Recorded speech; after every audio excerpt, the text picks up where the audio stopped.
Welcome to mirror TV plus. ప్రస్తుతం మనతో పాటు ఉన్నారు అనలిస్ట్ వి ప్రకాష్ గారు. జూబ్లీ హిల్స్ బైపోల్ నేపథ్యంలో జరుగుతున్నటువంటి పరిణామాల మీద చర్చించే ప్రయత్నం చేద్దాము. నమస్తే సార్. నమస్తే అమ్మ. ఎలా ఉన్నారు సార్? ఫైన్, థ్యాంక్ యూ రాదు. సో మొత్తానికి జూబ్లీ హిల్స్ బైపోల్ స్టార్ట్ అయ్యి ఎట్లేదన్నా కూడా అంటే ప్రచారం నోటిఫికేషన్ రాకముందు, నోటిఫికేషన్ వచ్చిన తర్వాత ఒక శైలిగా ఉండేది, మరొక శైలిగా మార్చుకుంటూ వచ్చారు మూడు పార్టీ వాళ్ళు కూడా. అంటే ఎట్లేదన్నా కూడా ఈ ప్రచారంలో అంటే కాంగ్రెస్ పార్టీ ఇంకొంచెం వినూత్నంగా ప్రచారం మొదలుపెట్టి ఇటు బీఆర్ఎస్ పార్టీ కార్యకర్తలను కానీ లేకపోతే వాళ్ళని కానీ అందరినీ అంటే జూబ్లీహిల్స్ గట్ట దాటనివ్వను అని చెప్పేసి బెదిరింపులకి పాల్పడుతూ ఉన్నారు. రైట్. అంటే ఎలా చూస్తారు సార్ ఈ కోవన్ మీరు? అంటే విలువలు లేకుండా పోతున్నాయమ్మా ఈ కాంగ్రెస్ పార్టీ నాయకులకు.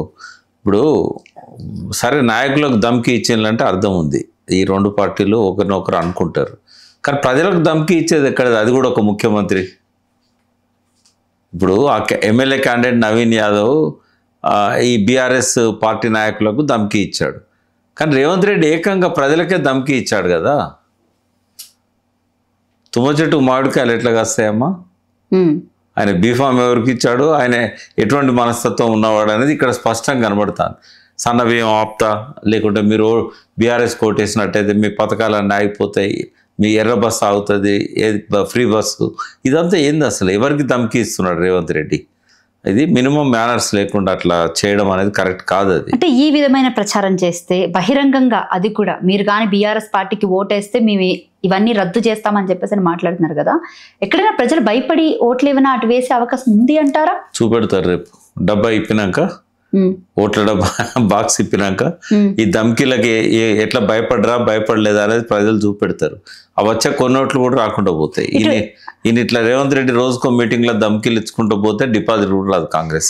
ఇప్పుడే నవీన్ యాదవ్ ఈ మేరన బెదిరిస్తున్నాడు అని అంటే రేపు పొద్దున అతను గెలిస్తే, పొరపాటును గెలిస్తే జూబ్లీ హిల్స్ లో అతని పరిస్థితి, అంటే జూబ్లీ హిల్స్ నియోజకవర్గ పరిస్థితి ఏంటంటారు అక్కడ? అంటే ప్రజలు ఆలోచిస్తారమ్మా, ఇట్లా ఒక రాజకీయ నాయకుడు, అందులో ఎదగాల్సిన రాజకీయ నాయకుడు, ఇప్పుడే ఎదుగుతున్న రాజకీయ నాయకుడు అట్లా మాట్లాడడం కరెక్ట్ కాదు.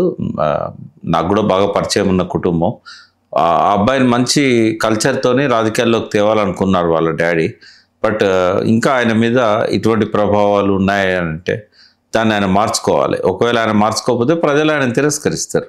ఈ ధమ్కీలకు ఆయన పబ్లిక్గా ఆయన క్షమాపణలు చెప్పాల్సిన అవసరం కూడా ఉంది. అట్లా ధమ్కీలు ఇవ్వకూడదు ఎవరికి కూడా. పబ్లిక్ ధమ్కీలు ఇస్తున్నారు, రాజకీయ నాయకులకు ధమ్కీలు ఇస్తున్నారు. ఏది ఎవరు అడ్డా కాదమ్మా. ఇప్పుడు రోడ్డు అనేది కార్పొరేషన్ రోడ్డు, అది ఆయన ఎవరు దాన్ని దాటనివ్వ, ఆడ పోనివ్వ, రానివ్వ, ఈ పద్ధతులు కాదు. ఇది కూడా ఎట్లా ఏం చేస్తాడు ఆయన? ఎట్లా ఆపగలుగుతాడు? ఒక సముద్రం. మరి అక్కడే కదా కేటీఆర్ గారు వచ్చి బహిరంగంగా పెద్ద మీటింగ్ పెట్టింది.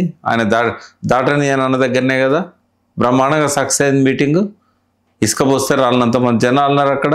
వర్షంలో కూడా తడుచుకుంటూ కూర్చున్న సందర్భాలున్నాయి.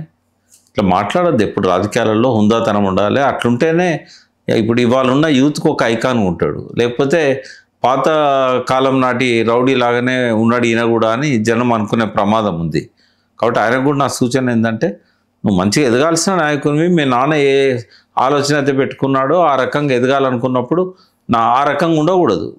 నువ్వు ఒక ధమ్కీలు ఇస్తే నేను రౌడీ అంటారు తప్ప నేను ఒక మంచి కాంగ్రెస్ పార్టీ టికెట్ ఇచ్చిన క్యాండిడేట్ అని ఎట్లా అంటారు? అంటే కాంగ్రెస్ పార్టీ రౌడీలకే టికెట్ ఇస్తుంది అని చెప్పి ఆ పార్టీకి కూడా రంగు పడుతుంది. ఇస్తున్నది కదా. ఆయనే ధమ్కీ ఇచ్చినాక నేను నవీన్ యాదవ్ ధమ్కీ చాలా చిన్నదమ్మా, అది 10% కూడా కాదు. కానీ రేవంత్ రెడ్డి ధమ్కీ చాలా సీరియస్. నేను ఓటేస్తే మీకు అన్ని బంద్ చేస్తా సన్నబియ్యం అంటే ఇద్దరు కలిసి దీన్ని ఏమన్నా రౌడీ పార్టీ చేయదలుచుకున్నారా? అంటే కాంగ్రెస్ అంటే ఒకప్పుడు నెహ్రూ ఉన్నప్పుడు కాంగ్రెస్, ఇందిరాగాంధీ, రాజీవ్ గాంధీ ఉన్నప్పుడు కాంగ్రెస్ కాదు ఇది. ఇది రౌడీ కాంగ్రెస్ అనే ఇంప్రెషన్ వస్తుంది కదా. తప్పదు, అట్లా మాట్లాడద్దు. నవీన్ యాదవ్ మాట్లాడద్దు, రేవంత్ రెడ్డి మాట్లాడద్దు. రేవంత్ రెడ్డి అంటే హైయెస్ట్ స్థానానికి పోయింది, ఇంకా ఆయన మళ్ళీ అంతకంటే పెద్ద పదవి ఏమి ఉండదు, మళ్ళీ రాడు కూడా. కానీ నవీన్ యాదవ్ భవిష్యత్తు ఉన్నది. ఇట్లా మాట్లాడడం తప్పది. రేవంత్ రెడ్డిని మోడల్గా పెట్టుకుంటే నవీన్ యాదవ్ భవిష్యత్తు ఉండదు. రైట్. అజారుద్దీన్ కి మంత్రి పదవి కేటాయించి ఇప్పటికి 3 రోజులు కావస్తుంది. ఈ రోజు మొత్తానికి అతనికి ఏ శాఖలు అనేది ప్రకటించడం జరిగింది. అయితే అందులో భాగంగా minority welfare and public enterprises అతనికి ఇవ్వడం జరిగింది. అంటే ఏదైతే ఇచ్చారో ఈ మైనారిటీస్ గురించి అసలు ఓట్లు పడతాయా సార్?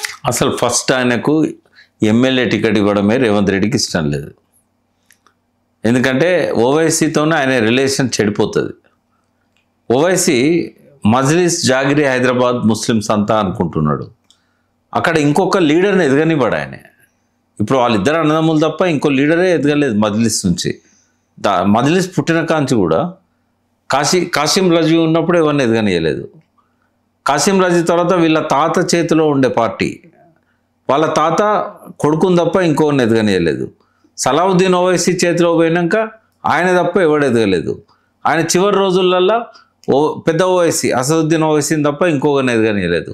అసదుద్దీన్ పార్లమెంట్కి పోయినప్పుడు ఇక్కడ ఒకరు ఉండాలి కాబట్టి తమ్ముని లండన్ నుంచి తీసుకొచ్చాడు. పెద్ద ఆర్భాటంతో వచ్చాడు ఆయన. లండన్లో చదువుతుండే. అక్కడి నుంచి వచ్చి ఇప్పుడు ఆ కుటుంబం తప్ప ఇంకొకరికి ముస్లింలల్లో ఎదగనిచ్చే మనస్తత్వం అసదుద్దీన్ది కానే కాదు. కాబట్టి అజారుద్దీన్ ఆల్రెడీ సెలబ్రిటీ. వాళ్ళు ఆయన పాలిటిక్స్లోకి వచ్చినట్టయితే షిఫ్ట్ అడిదిక్కుంటుంది. అందుకని ఆయన ఎమ్మెల్యే టికెట్ ఇవ్వకుండా అడ్డుపడ్డాడు. అడ్డుపడి లాస్ట్ టైం 65,000 ఓట్లు ఏమో వచ్చినట్టున్నాయి. కొద్ది తేడాతో పోయింది కదా అజరుద్దీన్. మరి ఆయనకి ఇవ్వాలి కదా టికెట్.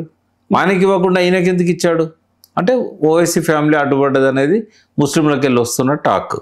రెండవది ఏంటంటే ముస్లింలలో వాళ్ళ ఓవైసీ ఫ్యామిలీకి ప్రాధాన్యత తగ్గుతూ ఉన్నది. ఎందుకంటే ఎవరిని ఎదగనియట్లేదు, ఎవరు ధనవంతులు కూడా కావట్లేదు, కనీసం మిడిల్ క్లాస్ కూడా రావట్లేదు. పూర్ పీపుల్ వాళ్ళ పాత బస్తీ పోయి చూస్తే ఇంకా ఆ దయనీయమైన పరిస్థితులే అక్కడ ఉన్నాయి. మరి ఇన్ని సంవత్సరాలు వీళ్ళు ఏ పార్టీ అధికారంలో ఉంటే ఆ పార్టీతో ఉంటారు. ఎందుకు డెవలప్ చేయట్లేదు? ఎందుకు ఎంటర్ప్రీనర్షిప్ డెవలప్ చేయట్లేదు? కేసీఆర్ గారు వచ్చినాక కనీసం ఒక జనరేషను ఆ యంగ్ పిల్లలంతా కూడా ఇవాళ రెసిడెన్షియల్ స్కూళ్ళల్లో మైనార్టీ రెసిడెన్షియల్ స్కూళ్ళు 200 పెట్టాడు. ఆ వాటిలలో చదివి ఇవాళ కొంత ప్రయోజకులు అవుతున్నారు, ర్యాంక్స్ వస్తున్నాయి. ఇవాళ ప్రతి పిల్లోని కూడా అందులో హాస్టల్లో, ఎందుకంటే చదివించుకునే స్తోమత కూడా ఆ ముస్లింలలో లేదు. పూర్ ఫ్యామిలీస్ ఎక్కువగా, ఎవరో 1% రిచ్ ఉంటారు తప్ప ఇంకో 5% మిడిల్ క్లాస్ ఉంటారేమో. 90-95% పూరు. మరి అటువంటి వాళ్లకు కేసీఆర్ గారు ఉన్నప్పుడు కొంత ప్రాధాన్యత ప్రోత్సాహం ఇచ్చారు, బడ్జెట్లో ప్రాధాన్యత ఇచ్చారు, ఓవర్సీస్ స్కాలర్షిప్స్ ఇచ్చారు. ఇవన్నిటి వల్ల కొంత వాళ్ళకు ఈవెన్ జూబ్లీహిల్స్ కాన్స్టిట్యున్సీలో కూడా 2 బెడ్రూమ్ ఇళ్ళల్లో వాళ్ళకి చాలా వచ్చినాయి. దాదాపు 3,000 పైన ఇస్తే అందులో దాదాపు ఒక 1000 దాకా 800 దాకా వాళ్ళే ఉంటారు. ఇక్కడ చాలా పూరెస్ట్ పూర్లో వాళ్ళు ఉంటారు బస్తీలలో. వాళ్ళకు ఇటువంటి పరిస్థితి ఉన్నప్పుడు ఈ అజారుద్దీన్కి ఇవ్వడం ఏంటంటే ఎలక్షన్లల్లో ఈ మజ్లిస్ చెప్తే ఓట్లు పడతలేవు కాంగ్రెస్కి.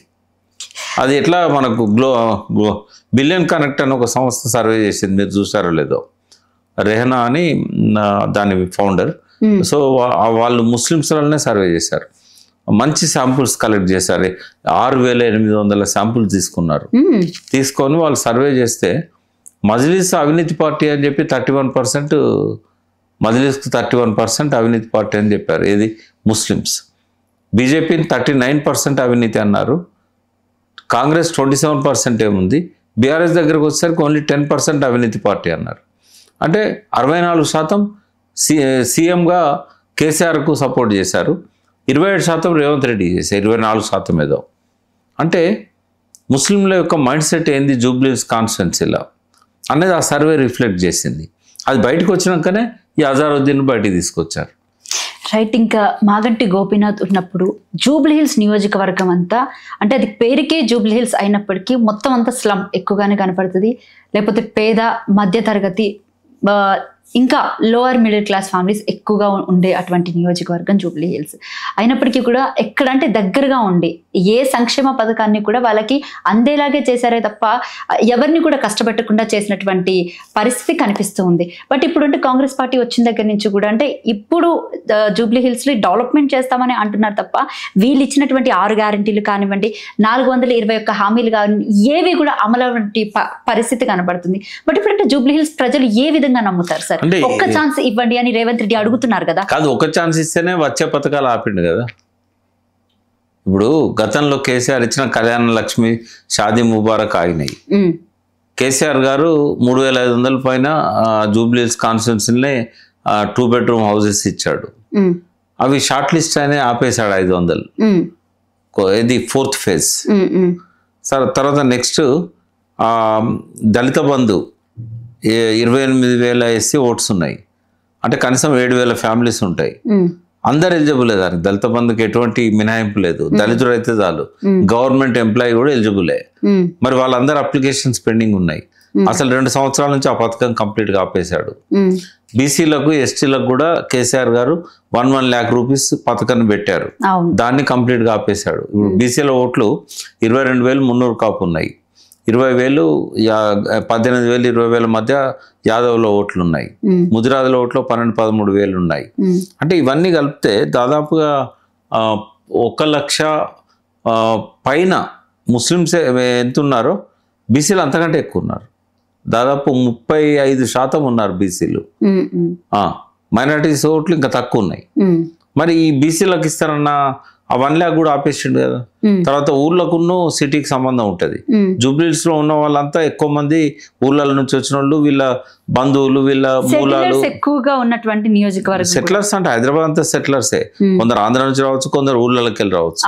అయితే ఊర్లకి వెళ్ళి వచ్చేళ్ళకు వాళ్ళ కమ్యూనికేషన్ ఉంటుంది. వాళ్ళు ఇక్కడికి వస్తారు, వీళ్ళు అక్కడ నుంచి మంచి క్షేమాలు తెలుసుకుంటూ ఉంటారు.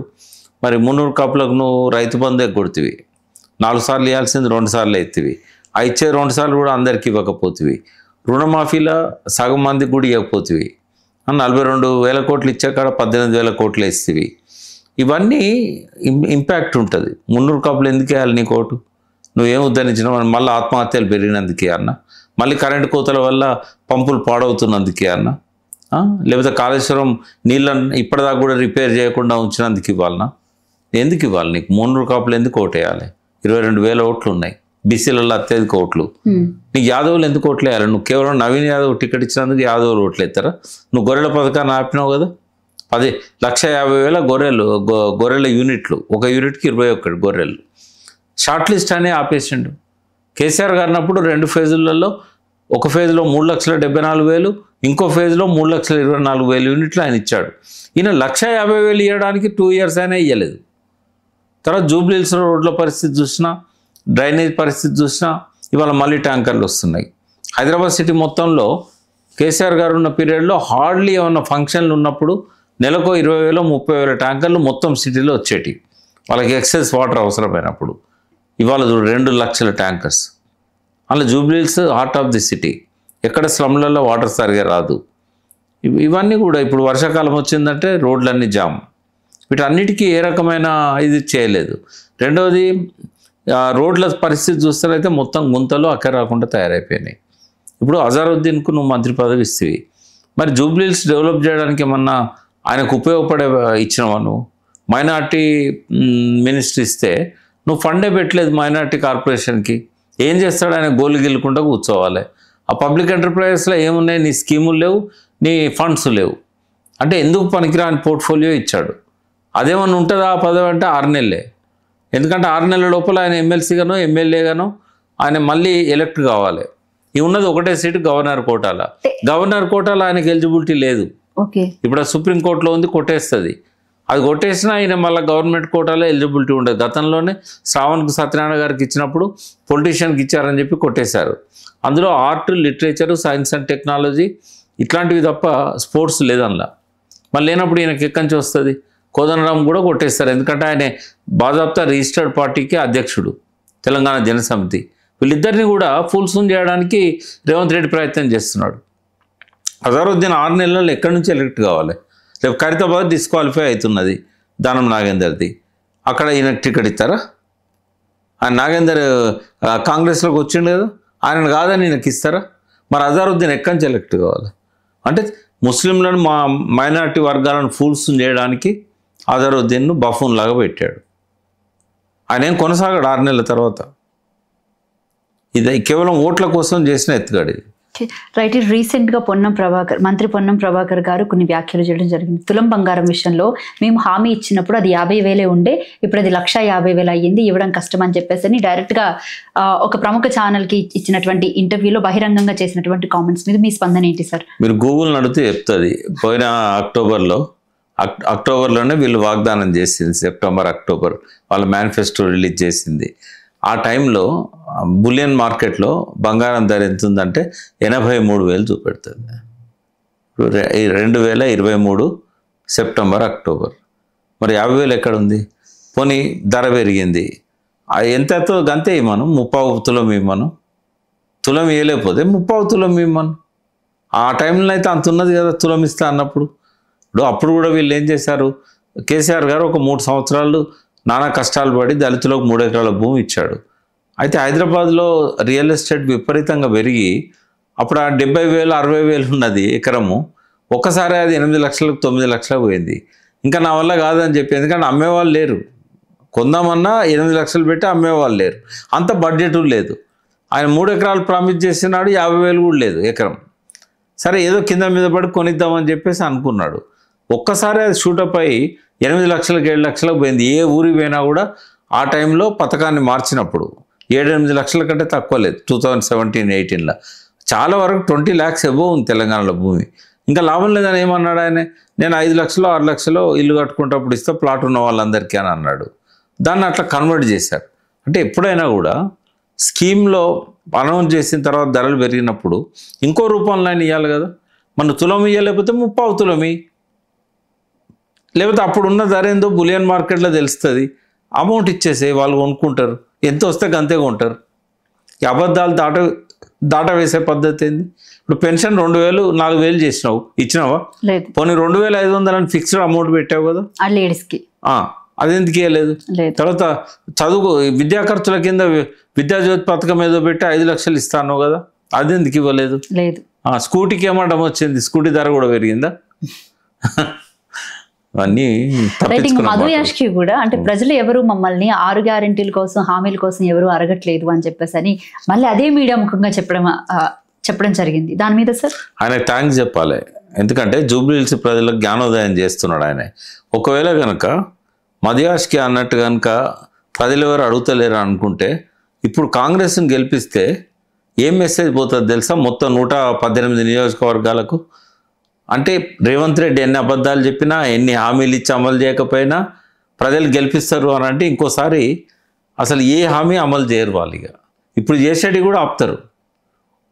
దీనికి బుద్ధి చెప్పాలి, ఎందుకంటే రేవంత్ రెడ్డి చెంపపెట్టు కావాలి ఈ ఎలక్షన్.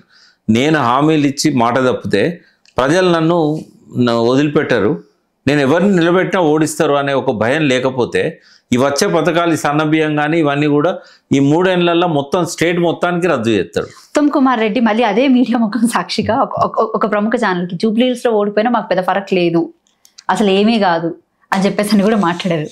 అంటే యాక్చువల్గా ఒక్క రేవంత్ రెడ్డికి తప్ప ఈ ఎలక్షన్ ఎవ్వరూ ప్రతిష్టాత్మకంగా కాంగ్రెస్ పార్టీలో తీసుకోవట్లేదు.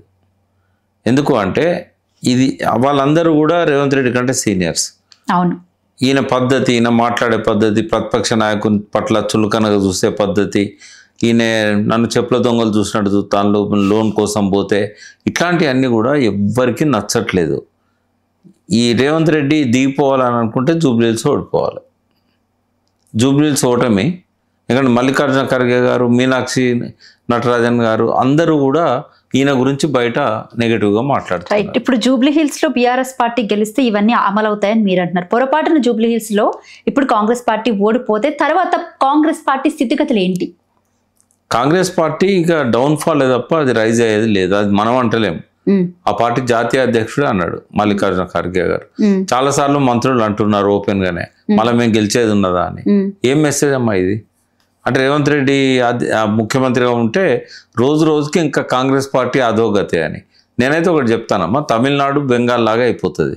ఎందుకంటే 1963-67 మధ్య last chief minister from Congress party ఆ 2 రాష్ట్రాలు, ఇది వెస్ట్ బెంగాల్ తమిళనాడు. ఈ 70 ఏళ్ళల్లో దాదాపు 65 అంటే 35 + 25 60 ఏళ్ళల్లో అసలు మళ్ళా ఏనాడు కూడా కాంగ్రెస్ పార్టీ బతికి బట్టగట్లేదు. ఇది 3వ రాష్ట్రం అవుతుంది దానికి, సేమ్ అట్లనే. ఇంకా మళ్ళీ ఒక 50 ఏళ్ళ దాకా నా లైఫ్ టైమే కాదు నీ లైఫ్ టైంలో కూడా నువ్వు మళ్ళీ కాంగ్రెస్ పార్టీ ఇక్కడ అధికారంలో ఉండడాన్ని చూడలేవు. వీళ్ళేదో నెక్స్ట్ టైం మేము వస్తామో రామో కాదు, ఇంకొక తరం పోయినా కూడా మళ్ళీ మీరు రారు అనేది రేవంత్ రెడ్డి గారి పాలనలో కాంగ్రెస్ పార్టీకి అధోగతి అనేది చెప్తున్నారు. రైట్. ఇంకా రీసెంట్గా చెవెళ్ళ ఇన్సిడెంట్ మీరు కూడా చూసే ఉంటారు. దాదాపు చాలా మంది, అంటే దాదాపు 19-20 మంది అది ఆశ్చర్యం ఉంది. అది టిప్పర్ వచ్చి బస్సు తగిలితే అంతమంది చచ్చిపోవడం అనేది డెఫినెట్గా చచ్చిపోతారు, ఆ టిప్పర్ బాగా బలంగా ఉంటుంది కాబట్టి. కానీ అసలు ఊహించనంత నష్టం జరిగింది. అంటే చనిపోయినటువంటి మనుషులకి బీఆర్ఎస్ పార్టీ ఉన్నప్పుడు అధికారంలోని అంబులెన్స్లు చాలా వరకు గవర్నమెంట్ హాస్పిటల్స్కి ఇచ్చినటువంటి వైనంగా అనిపించింది. ఇప్పుడు అంతమంది చనిపోయినప్పుడు కనీసం ఒక్క అంబులెన్స్ రాక ట్రక్కుల్లో వేసుకొని శవాలను వెళ్ళినటువంటి పరిస్థితి కనపడుతుంది. దాన్ని అసలు ఏ రకంగా చూస్తారు? అది అంటే ఇన్హ్యూమన్ అంటాం మనం, అమానవీయం. అయితే అక్కడ ఇట్లాంటి ఇన్సిడెంట్స్ జరిగినప్పుడు ఏం చేస్తారంటే ఏ వెహికల్ వచ్చినా ఆపేస్తారు. అది బస్సు వచ్చినా ఏమైనా పెద్ద వెహికల్స్ వచ్చినా ఆపి ఏం చేస్తారంటే వాళ్ళని రిక్వెస్ట్ చేస్తారు, ఈ పేషెంట్లను తీసుకెళ్ళాలి, మీరు కాసేపు వెయిట్ చేయండి. కానీ అదేం జరగలేదు. ట్రక్కులు ఏవైతే పోలీసు సంబంధించినవి పికప్ వ్యాన్లు ఇట్లాంటివి ఉంటాయి కదా, అందులేసి కుక్కుంటూ తీసుకెళ్లారు. అంటే మన ప్రభుత్వ పనితీరు ఎట్లుందనేది దాన్ని చూపెడతా ఉన్నది. మళ్ళీ పైనుంచి బీఆర్ఎస్ క్రిటిసైజ్ చేస్తున్నారు. ఆ యాక్సిడెంట్ బీఆర్ఎస్కి ఏం సంబంధం? మరి 2 సంవత్సరాలు అయింది. ఈ ఆడేమన్నా గుత్తాలనే లేకుంటే ఏమున్నది? రోడ్ మంచిగా ఉంటే ఆ మంచిగా ఉన్నందుకు కూడా అది వీళ్ళనే బ్లేమ్ చేస్తారా? ఇప్పుడు రోడ్లు బాగుండాలని కోరుకుంటారు. అంటే రోడ్లు బాగుండాలనేది యాక్సిడెంట్లు అవుతాయని చెప్పి ఎక్స్పెక్ట్ చేసి పెడతారా? 2 ఏళ్ళు అవుతుంది కాంగ్రెస్ పార్టీ అధికారంలోకి వచ్చి. అది సింగిల్ వే అని అందరికీ తెలుసు. మరి వాళ్ళైనా కూడా ఆ రోడ్కి ఏదో ఒకటి చేయొచ్చు కదా, మరమ్మతులు చేయాలి. సైడ్కి ఏంటంటే దాన్ని ఎక్స్టెండ్ చేయడం కానీ, పెద్ద పెద్ద గుంతలు ఉంటున్నాయి, రోడ్ దిగేటట్లేదు ఎవరు కూడా. అటువంటి రోడ్లలో స్పీడ్ రాకుండా ఉండడానికి స్పీడ్ బ్రేకర్స్ ఉంటాయి, వార్నింగ్ సిగ్నల్స్ ఉంటాయి, ఏవి లేవాడ. అది ఇట్స్ యాక్సిడెంట్ అన్నప్పుడు యాక్ట్ ఆఫ్ ది గాడ్ అని డెఫినేషన్ ఉంటుంది. కానీ ప్రభుత్వం వైఫల్యం కూడా అక్కడ కనబడతా ఉంది.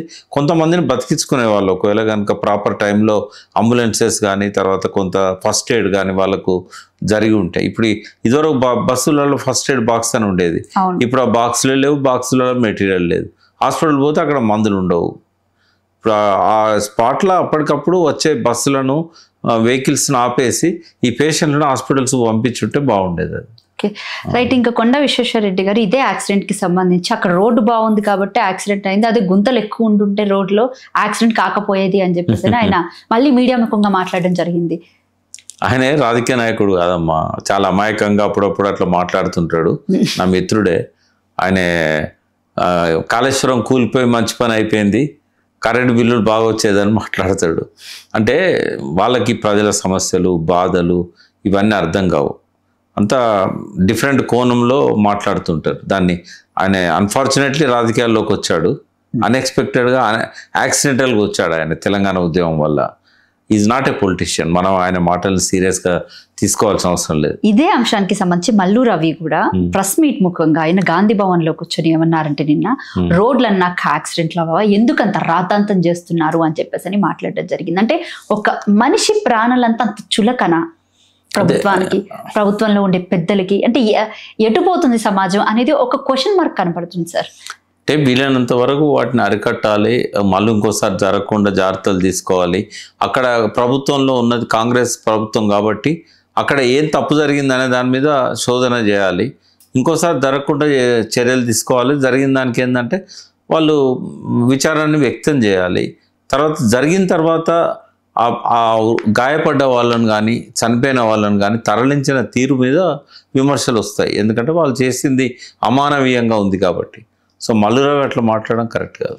Right sir. అయితే ఇంకా లాస్ట్ అండ్ ఫైనల్ క్వశ్చన్, ఇప్పటి వరకు అంటే 2024 నుంచి 2025 మధ్యలో జరిగినటువంటి యాక్సిడెంట్లు అంటే 754 యాక్సిడెంట్లు జరిగాయి. అందులో 314 మంది చనిపోయారు. అందులో 704 మంది క్షతగాత్రులుగా మిగిలారు. ఇటు 2025 నుంచి 2026 అంటే ఇప్పుడు సెప్టెంబర్ వరకు చూసుకున్నట్లయితే 374 యాక్సిడెంట్లు జరిగితే 154 మంది చనిపోయినటువంటి వైనం కనిపించింది. అండ్ ఇంకా 413 మంది క్షతగాత్రులుగా మిగిలారు. ఇదంతా కూడా అంటే ఈ రోజు ప్రముఖ దినపత్రికలో వచ్చింది. గవర్నమెంట్ ఇప్పటి వరకు దీని మీద అసలు ఎలాంటి చర్యలు కూడా పెద్దగా తీసుకున్నటువంటి కూడా లేదు. ఇప్పుడు మీరు అన్న ఫిగర్స్ వాళ్ళ నోటీస్లో ఉన్నాయో కూడా తెలియదు, ఎందుకంటే రోడ్లు అన్నాక యాక్సిడెంట్లు అయితే అని ఇప్పుడు అన్నాడు కదా, ముఖ్యమంత్రి గారు కూడా అదే ఒపీనియన్ ఉండి ఉంటుంది. ఎంతమంది చనిపోతే ఏంటి, మన ఇంట్లో వాళ్ళు చచ్చిపోలేదు కదా. ఇప్పుడు చాలా దారుణం అమ్మా ఇవి. రోడ్లు మన సౌకర్యం కోసం ఉన్నాయి, మన ప్రాణాలు తీయడానికి కాదు. అసలు ఏం జరుగుతుంది అనలైజ్ చేయాలి. అలా తాగి డ్రైవ్ చేయడం వల్ల ఎంతమంది చనిపోయారు, లేకుంటే నిజంగానే ఎదురుగా లైట్ కళ్ళ మీద పడి ఏం కనబడక ఎంతమంది చనిపోయారు, రోడ్లు బాగలేక ఎంతమంది చనిపోయారు, ర్యాష్ డ్రైవింగ్ వల్ల ఎంతమంది చనిపోయారు. ఇట్లాంటి రీసెర్చ్ ఒకటి జరిగితే దాన్ని రోడ్ సేఫ్టీ కోసం వాళ్ళ ప్రాణాలు కాపాడడం కోసం ఏదైనా ఆలోచించవచ్చు. ఆ రీసెర్చ్ వర్క్ జరగకపోతే ఇంకా పెరుగుతూనే ఉంటారు. దాన్ని ఎవరో ఒకరు పట్టించుకోవాలి కదా. సో చాలా బాధ అనిపిస్తుంది. నిన్న ఒక్క కుటుంబంలో 3 అక్క చెల్లెళ్ళు చనిపోవడం అనేది ఎంత బాధాకరం. అది వాళ్ళ జీవితంలో తల్లిదండ్రులు మర్చిపోగలుగుతారా, వాళ్ళ స్నేహితులు మర్చిపోగలుగుతారా ఆ ఇన్సిడెంట్ని? ఇప్పుడు అంతమంది చనిపోతే ఒక పార్టీ ఇంకొక పార్టీ మీద వ్యతిరేకత, అంటే ఏదైతే మీరు చేయలేడు అనే దానికంటే మనమేం చేశాము అనే మాట ఎందుకు ప్రభుత్వానికి రావట్లేదు? అంటే బీఆర్ఎస్ గవర్నమెంట్ ఉన్నప్పుడు ఏం చేశారంటే చాలా వరకు ఈ రోడ్లు ఎక్కడైతే బాగాలేవో, యాక్సిడెంట్లకు కారణమవుతున్నాయో వాటిని పట్టించుకున్నారు, వాటికి డబ్బులు పెట్టారు. నేషనల్ హైవేస్ చాలా వరకు ఏంటంటే సెంట్రల్ ఫండ్స్ వచ్చాయి, ఇవన్నీ జరిగినాయి. బట్ ఈ 1.5-2 years నుంచి ఏది పట్టించుకుంటలేదు. ఇప్పుడు మీకు చెప్పిన ఫిగర్ కూడా లాస్ట్ అదే 2 years మధ్యలో. అయితే వరదలు వచ్చినప్పుడు రోడ్లు పాడైతాయి, మరి వాటిని రిపేర్ చేయాలి కదా ఎప్పటికప్పుడు. ఇట్లా గుంతలు కూడా రోడ్డు ప్రమాదాలకు కారణమవుతాయి. విశ్వేశ్వరరెడ్డి గారికి అర్థం కాదు, రోడ్డు ప్రమాదాలకు గుంతలు కూడా కారణం అవుతాయి. ఆ గుంతలు ఉన్న దగ్గర బొల్తా కూడా పడ్డ సందర్భాలు ఉంటాయి. బట్ ఇవన్నీ కూడా పట్టించుకోవాలి ప్రభుత్వం. లేకపోతే ఏమైందంటే జనాభాను తగ్గించడానికి ఇవన్నీ కూడా కారణమవుతున్నాయి. కానీ ఎన్ని కుటుంబాలలో విషాదాన్ని మిగులుస్తాయి ఇవి. తప్పిది ఈ పద్ధతి మారాలంటే కొంత రీసెర్చ్ వర్క్ జరగాలి. దీని మీద అథారిటీగా ఎవరైతే కొంచెం ఆలోచించే వాళ్ళు ఉన్నారో వాళ్ళతో రెగ్యులర్ మీటింగ్స్, ఇంటరాక్షన్స్, అవసరమైతే స్పీడ్ బ్రేకర్లు పెంచడం కానీ, ఎవరైతే ర్యాష్ డ్రైవింగ్ చేస్తున్నారో వాళ్ళని సీసీ కెమెరాల ద్వారా వాళ్ళను లైసెన్స్ క్యాన్సిల్ చేయడం, వాళ్ళ వెహికల్ సీజ్ చేయడం. యాక్సిడెంట్ అయితేనే కాదు, యాక్సిడెంట్ అయ్యే అవకాశం ఉన్నా కూడా వాళ్ళకు ఫైన్స్ కూడా బాగా పెంచాలి. మళ్ళీ వాళ్ళకు లైసెన్స్ ఇవ్వకూడదు, జీవితకాలం లైసెన్స్ ఇవ్వకుండా వాళ్ళని బహిష్కరించాలి. ఇట్లాంటి మెజర్స్ తీసుకుంటే కొంతవరకు సీసీ కెమెరాలు కేవలం జనావాసాల్లోనే కాదు, యాక్సిడెంట్లు అవుతున్న ప్రతి స్పాట్లో కూడా సీసీ కెమెరాలు పెట్టాలి. ర్యాష్ డ్రైవింగ్ చేసే వాళ్ళని వార్న్ చేయాలి. తర్వాత పెట్రోలింగ్ పెంచాలి బాగా. ఇవేవి చేయకుండా ఈ దైవాధీనంగా రోడ్లను వదిలేసిన ఇట్లాంటివి జరుగుతూనే ఉంటాయని చెప్పి లైటర్ వేలా హ్యాండిల్ చేసినా కూడా ఇంకా అటువంటి వాళ్ళకు స్వేచ్ఛను ఇచ్చినట్టయితే. చలానాలు వసూలు చేసే అంత తొందర ఏదైతే ఉంటుందో, అంటే దాని మీద చూపించే ఇంట్రెస్ట్ కనీసం వీటి మీద చూపిస్తే ఇలాంటి యాక్సిడెంట్స్ బేసిక్గా తగ్గుతూ ఉంటాయి. బయట కూడా చలానాలు వసూలు చేయాలి. మా కేవలం సిటీలలో పెట్టి తాగిన్లా లేదా అని బ్రీత్ అనలైజర్స్ పెట్టి చెక్ చేయడమే కాదు, ఎక్కడైతే ఫాస్ట్ గా వెహికల్స్ వెళ్ళే ఏరియాస్ ఉంటాయో అక్కడ కూడా సడన్ గా సర్ప్రైజింగ్ దాడులు చేయాలి. అట్లా చేసే వాళ్ళ లైసెన్స్ క్యాన్సిల్ చేయాలి. ఎందుకంటే వాడి లైఫ్ కాదు ఇది, 10 మంది లైఫ్. ఇంకోటి మొన్న చూడు అక్కడ కర్నూలు దగ్గర బస్సు ప్రమాదం, 19 మంది చనిపోయారు. కింద పడ్డ వెహికల్ కనబడలే వాడికి, దాని మీదకి వెళ్ళిపోతే రాకుంటూ పోతే ఆ పెట్రోల్ బయటకు వచ్చి ఆ స్పార్క్తోని మండిపోయింది. వాడు మాత్రం బస్సు వదిలిపెట్టి పారిపోయాడు డ్రైవర్. ఇటువంటి వాళ్లకు పర్మనెంట్గా లైసెన్స్ క్యాన్సిల్ చేయాలి. ర్యాష్ డ్రైవింగ్ చేసే వాళ్ళకి కానీ ఎటువంటి తప్పులు ఉన్నా కూడా జనాలకు ఎంప్లాయ్మెంట్ లేక ఏడుస్తున్నారు. ఇటువంటి వాళ్ళని తీసి పడేస్తే మంచి డ్రైవర్లు వస్తారు. Right, thank you sir, thank you so much sir. మీ విలువైన సమయాన్ని మాకు కేటాయించినందుకు. ఇది వి ప్రకాష్ గారితో ప్రత్యేక ఇంటర్వ్యూ. మరొక ఇంటర్వ్యూతో మళ్ళీ కలుద్దాం. Thank you.